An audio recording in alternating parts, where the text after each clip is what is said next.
ᱚᱠᱛᱚ 6:30 ᱥᱮᱛᱟᱜ 5टा ᱨᱮ ᱵᱮᱨᱮᱫ ᱠᱟᱛᱮ ᱛᱩᱯᱩ ᱵᱨᱟᱥ ᱠᱚᱢᱯᱞᱤᱴ ᱠᱟᱛᱮ ᱩᱰᱩᱠᱚᱜ ᱞᱟᱹᱜᱤᱫ ᱤᱧ ᱜᱩᱥᱠᱚᱨᱟ ᱪᱟᱞᱟᱣ ᱩद्ᱫᱮᱥᱥᱚ ᱠᱟᱛᱮ ᱚᱱᱟ ᱢᱟᱲᱟᱝ ᱵᱚᱸᱜᱟ ᱵᱩᱨᱩ ᱠᱚᱧ ᱱᱚᱢᱚ ᱦᱚᱴᱚ ᱠᱟᱱᱟ᱾ ᱵᱟᱲᱟᱭ ᱜᱮᱭᱟ ᱯᱮ ᱯᱟᱹᱛᱭᱟᱹᱣ ᱢᱮᱱᱟᱜ ᱛᱤᱧᱟ ᱩᱱᱠᱩ ᱪᱮᱛᱟᱱ᱾ ᱮᱢᱱᱤ ᱫᱤᱱ ᱨᱮᱫᱚ ᱥᱮᱛᱟᱜ ᱨᱮ ᱵᱮᱨᱮᱫ ᱠᱚᱥᱴᱚ ᱵᱩᱡᱷᱟᱹᱜᱼᱟ, ᱵᱟᱴ ᱮᱠᱡᱟᱢ ᱮᱢᱤᱧ ᱪᱟᱞᱟᱜ ᱠᱟᱱᱟ, ᱴᱟइम तो मेंटेन गे हुआ। ओना बेगर बाड़ाय गयाबन ऑक्तो और गाडा रिया दा अकय हो बाय तांगी कोआ। जागे ए मुहूर्ते इᱧ लाइफ निये आडी टेंशन रे मिनिया। जियो रेना गाडी बांग लाहाग कान रेहो जुताई हरो ए लेका जोर कातिन ठेलाव इदीदा आर बहर रे मिदटान चिंता गे आचुरोग काना।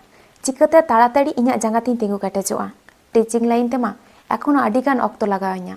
ओना बेगर दिसोम रिया जा हालचाल हापेन दिन चेद हुयुआ बांग हुयुआ चेद हो बाñ बुझाव तियो दाड़ेयाग काना। तो जागे तेहेñ दो इñ एकला गिन चालाग काना।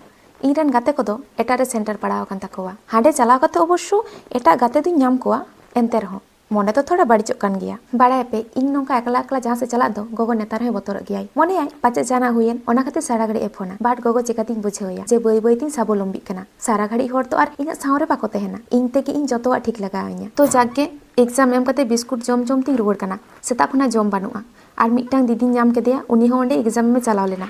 रुवाड़ तेलिñ बिलोम लेनते दाका बालिñ नाम आकादा ओनाते बिरियानी जम केदालिñ। तो चलो तेहेñाग भिडियो दो नोंडे गिñ मुचाद एदा। जोहार।